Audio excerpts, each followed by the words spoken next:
അനുഗ്രഹിക്കപ്പെട്ട നല്ല സമയത്തിനായി ഞാൻ ദൈവത്തെ സ്തുതിക്കുന്നു, സ്തോത്രം ചെയ്യുന്നു. ദൈവവചനം ശ്രവിച്ചുകൊണ്ടിരിക്കുന്ന എല്ലാ ദൈവമക്കൾക്കും വീണ്ടും വരാമെന്ന് അരുളി ചെയ്തവനായ കർത്താവായ യേശു ക്രിസ്തുവിൻ്റെ ധന്യനാമത്തിൽ ഞാൻ എൻ്റെ സ്നേഹവന്ദനം അറിയിക്കുന്നു. ഇന്നത്തെ അല്പസമയത്തെ ചിന്തയ്ക്കായി കൊരിന്ത്യർക്ക് എഴുതിയ 2-ാം ലേഖനം 1-ാം അധ്യായം 22-ാം വാക്യം നമുക്ക് വായിക്കാം.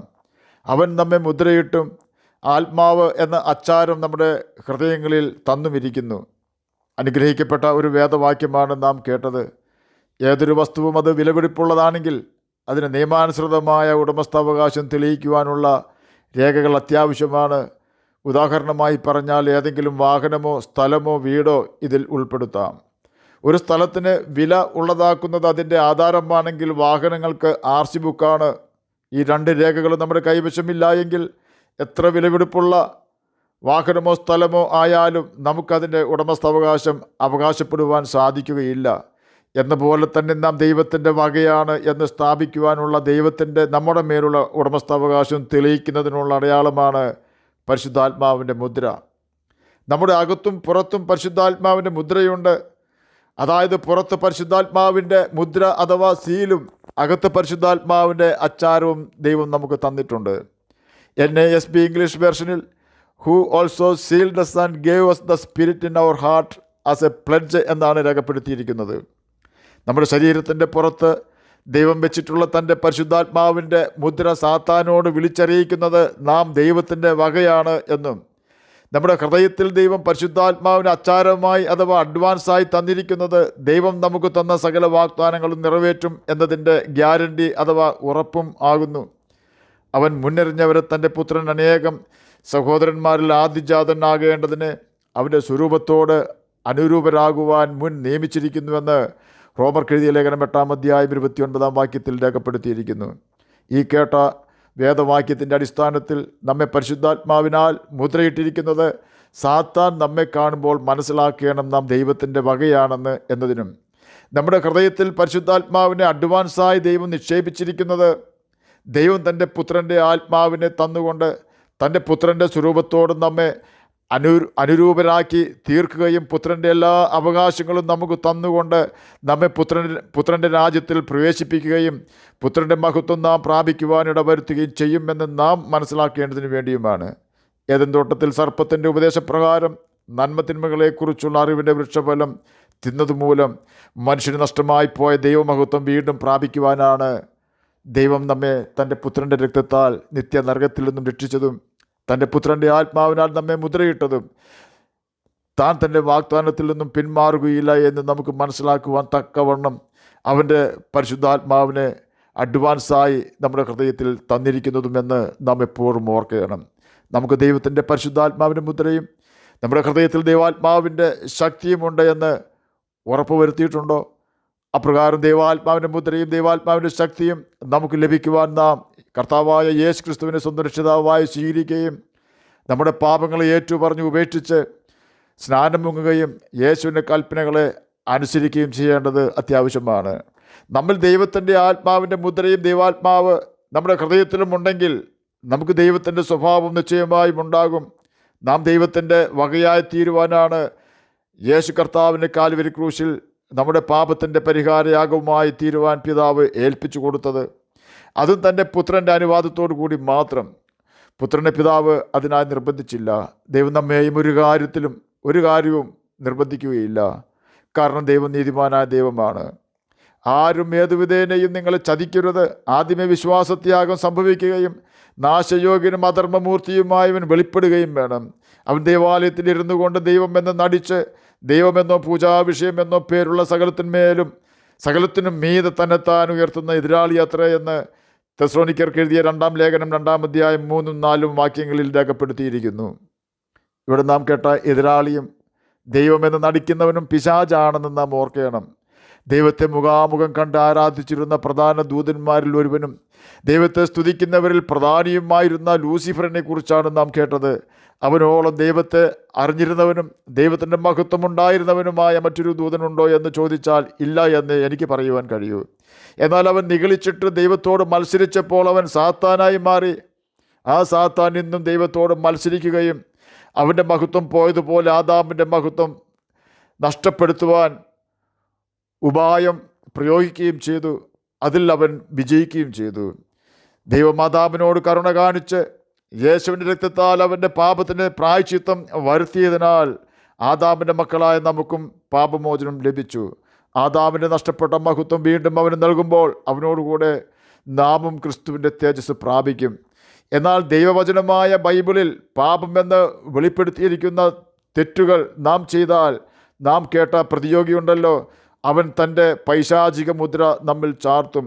ആ മുദ്രയെക്കുറിച്ച് വെളിപ്പാട് പുസ്തകം 13-ാം അധ്യായം 11 മുതൽ 18 വരെയുള്ള വാക്യങ്ങളിൽ രേഖപ്പെടുത്തിയിരിക്കുന്നത് ഇപ്രകാരമാണ്: മറ്റൊരു മൃഗം ഭൂമിയിൽ നിന്നും കയറുന്നത് ഞാൻ കണ്ടു. അതിന് കുഞ്ഞാടിനുള്ളതുപോലെ 2 കൊമ്പുണ്ടായിരുന്നു. അത് മഹാസർപ്പം പോലെ സംസാരിച്ചു. അത് ഒന്നാമത്തെ മൃഗത്തിൻ്റെ മുമ്പാകെ അതിൻ്റെ അധികാരമെല്ലാം നടത്തി ഭൂമിയെയും അതിൽ വസിക്കുന്നവരെയും മരണകരമായ മുറിവ് പുറത്തുപോയ ഒന്നാം മൃഗത്തെ നമസ്കരിക്കുമാറാക്കുന്നു. അത് മനുഷ്യർ കാണുക ആകാശത്തു നിന്ന് ഭൂമിയിലേക്ക് തീ ഇറങ്ങുമാറ് വലിയ അടയാളങ്ങൾ പ്രവർത്തിക്കുകയും മൃഗത്തിൻ്റെ മുമ്പിൽ പ്രവർത്തിപ്പാൻ തനിക്ക് ബലം കിട്ടിയ അടയാളങ്ങളെ കൊണ്ട് ഭൂവാസികളെ തെറ്റിക്കുകയും വാളാൽ മുറിവേറ്റിട്ടും ജീവിച്ച മൃഗത്തിൻ്റെ പ്രതിമയുണ്ടാക്കുവാൻ ഭൂവാസികളോട് പറയുകയും ചെയ്യുന്നു. മൃഗത്തിൻ്റെ പ്രതിമ സംസാരിക്കേണ്ടതിനും മൃഗത്തിൻ്റെ പ്രതിമയെ നമസ്കരിക്കാത്തവരെ ഒക്കെയും കൊല്ലിക്കേണ്ടതിനും മൃഗത്തിൻ്റെ പ്രതിമയ്ക്ക് ആത്മാവിനെ കൊടുപ്പാൻ അതിന് ബലം ലഭിച്ചു.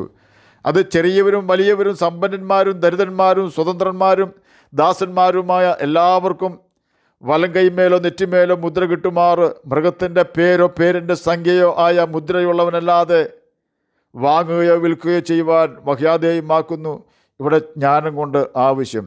ബുദ്ധിയുള്ളവൻ മൃഗത്തിൻ്റെ സംഖ്യ ഗണിക്കട്ടെ. അതൊരു മനുഷ്യൻ്റെ സംഖ്യ അത്രേ. അതിൻ്റെ സംഖ്യ 666. പിശാചി തനിക്ക് അല്പകാലമേയുള്ളൂ എന്ന് അറിഞ്ഞ് മഹാക്രോധത്തോടെ നിങ്ങളുടെ അടുക്കൽ ഇറങ്ങി വന്നിരിക്കുന്നു എന്ന് വെളിപ്പാട് പുസ്തകം 12-ാം അധ്യായം 12-ാം വാക്യത്തിൻ്റെ അവസാന ഭാഗത്ത് രേഖപ്പെടുത്തിയിരിക്കുന്നു.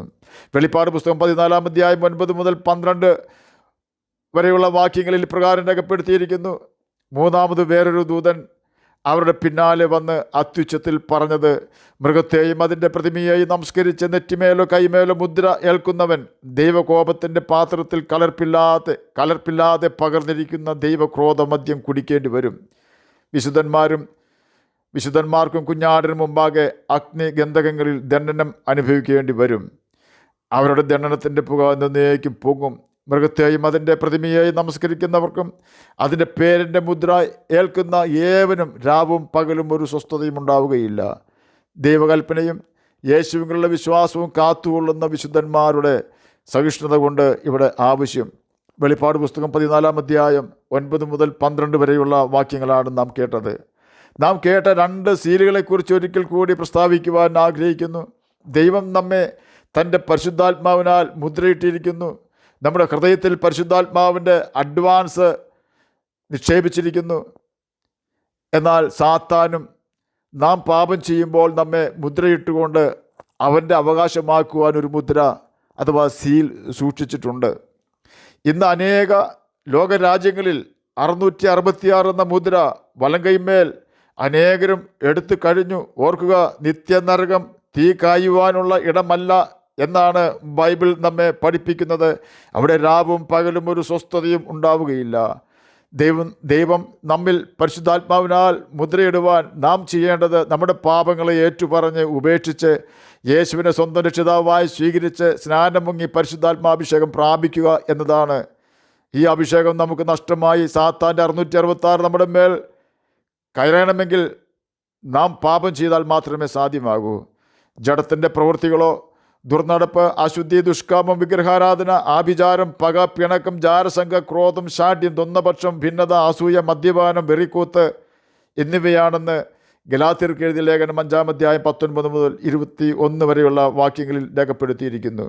ഈ പട്ടികയിലുള്ള ഏതെങ്കിലും പാപം നമ്മിലുണ്ടെങ്കിൽ നിശ്ചയമായും 666 എന്ന പൈശാചിക മുദ്ര നമ്മുടെ വലം കൈമേലോ നെറ്റിമേലോ ഇടുവാൻ സാത്താന് നാം അധികാരം കൊടുക്കുകയാണ് ചെയ്യുന്നതെന്ന് വ്യസനത്തോടെ ഞാൻ ഓർപ്പിക്കുന്നു.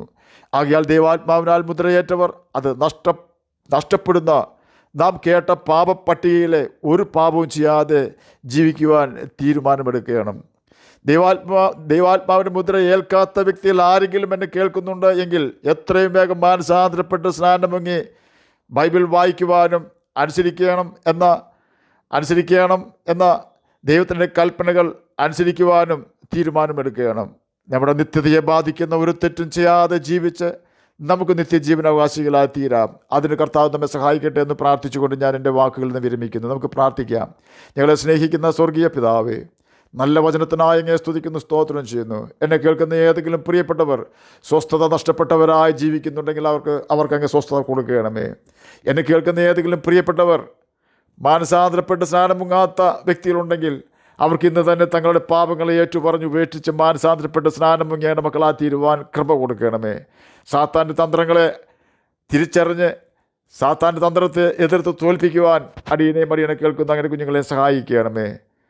രോഗത്താൽ ഭാരപ്പെടുന്നവർക്ക് രോഗസൗഖ്യം കൊടുക്കണമേ. വീടില്ലാത്തവർക്ക് വീട് കൊടുക്കണമേ. ജോലിയില്ലാത്തവർക്ക് ജോലി കൊടുക്കണമേ. പ്രാർത്ഥന കേട്ടതിനായി സ്തോത്രം. യേശുവിൻ്റെ നാമത്തിൽ തന്നെ ആമേൻ. കർത്താവ് എല്ലാവരെയും അനുഗ്രഹിക്കട്ടെ. സ്തോത്രം.